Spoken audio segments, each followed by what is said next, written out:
Civil Service Exam Word Problem number 18. What number must be added to each of the numbers 3, 4, 7, and 5 such that the sum of the square of the first two numbers is 65 less than twice the product of the last two numbers?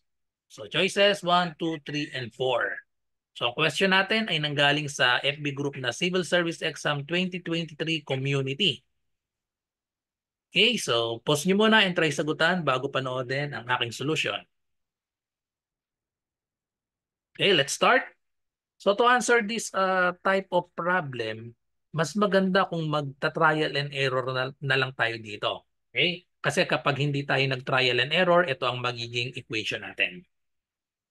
Okay, so ang sabi dito ay what number must be added? So mag-add tayo ng number dito sa 3, 4, 7, and 5. So hindi natin alam yung number na yon. So what number? So therefore, ang magiging numbers natin ay 3 plus, let's say n, 3 plus n, 4 plus n, 7 plus n, and then 5 plus n. Okay? So ito yung mga bagong numbers natin. So buuin natin ang equation such that the sum of the square of the first two numbers. So sum of the square of the first two numbers. So ito yung first two numbers. I-add daw natin ang sum, ang square nila. Okay? So we have 3 plus n square plus 4 plus n square. Okay? So ibig sabihin ng is ay equal sign equals 65 less than. So 65 less than, ibig sabihin yan, subtract tayo ng 65 dito sa dulo natin nilalagay. Twice the product.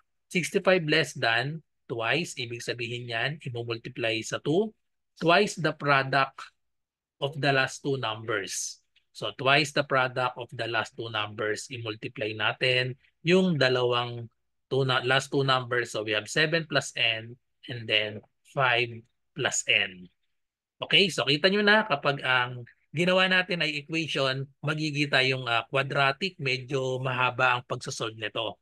Kaya mas maganda ay trial and error na lang tayo. So itong 1, 2, 3, or 4, isubstitute lang natin dito sa mga n natin. Okay? So substitute lang natin dito sa n para hanggang makuha natin na hanggang maging equal itong equation natin. So tandaan kapag nagta-trial and error tayo, ang gagawin natin ay yung nasa gitna, 2 or 3 ang itatry natin. Para pag sumablay dito sa 2, tapos kulang na konti, automatic 1 na lang yon. Kapag hindi naman, edi dito naman sa kabila. So pinaka-best ay gawin natin yung alinman dito sa gitna. Okay, so let's try itong 2. So kapag ang n ay 2, so 3 plus 2, we have 5. 5 squared plus 4 plus ang n natin ay 2, so magiging 6 squared equals 2 times 7 plus 2, that is 9. And then we have 5 plus 2, that will be 7 minus 65. Okay, so compute lang natin to. So 5 squared, we have 25 plus 6 squared is 36 equals 2 times 9 times 7 is 63 times 2. So we have 63 times 2, that will be equal to 2 times 3, 6. 2 times 6, we have 126 minus 65. Okay, so parang eksakto na ito. Then add natin ito, 25 plus 36. So 6 plus 5, we have 11, carry 1.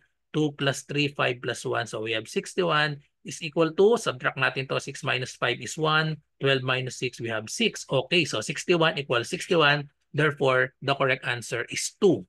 Okay, so eksakto na agad. So kung hindi nag-eksakto yan, medyo maliit, di malamang 1, or kung sobra naman, itong 3 or 4. Okay, so kaysa isolve natin itong equation na ito, makakatipid tayo ng oras kapag nag-trial and error na lang dahil maliliit din naman itong mga numbers na itatry natin. Tapos ito ay medyo mahaba ito, product of binomial pa tayo dito, tapos square of binomial. So medyo baka maubos ang oras natin. Hindi natin ma-solve ng within 1 minute lang ito. Okay, so that's it. So thank you for watching and kita-kita tayo sa mga susunod pang mga math reviewer or mga matrix para sa civil service exam. So good luck sa lahat na nagre-review. Bye-bye and God bless.